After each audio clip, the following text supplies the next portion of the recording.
All right, so the things you want to check before you depart with the Nitric is to kick both units on, and then I'll click menu and calibration, and you can see the last time that they were calibrated. Now the air calibration will perform automatically every 24 hours, and it can happen even while the patient is being dosed.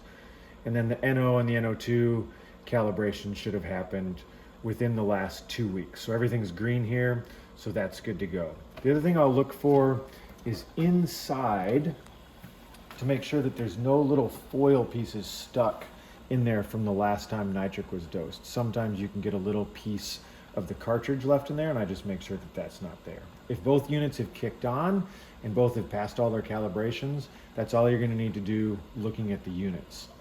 We also want to make sure we have everything in the bag, and I'll just kind of give you a once over of what to expect. So in the middle of the bag is the circuit that you're going to use. This is going to go on the Hamilton ventilator, and it has everything that you need: the HEPA filter, the flow sensor, and so this is the one that we're going to use for the transport.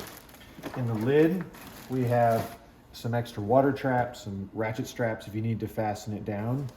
And then on the top side of the lid, we have a backup circuit. So in case something on the circuit fails, it's 100% backup of all the components on the circuit.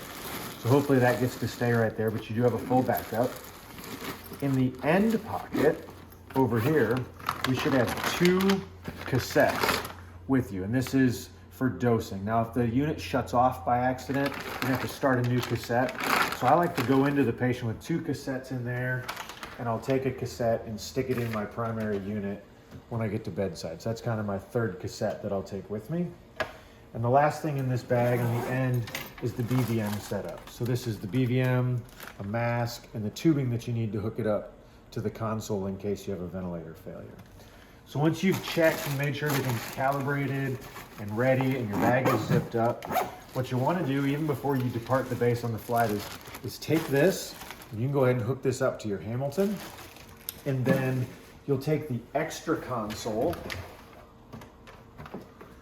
and we're going to store it in the bag just like this. So you can turn it off, and it'll ask you if you really want to turn off, and store it in here. You want to make sure that you have a charger in here. So we've got a charger and a charging cord ready to go in the bag.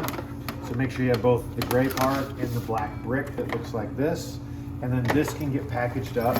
And hopefully you won't need anything in this red bag during the transport. Everything else will be attached to the primary unit. You have a cassette, and we have our circuit that we'll hook up in the next video.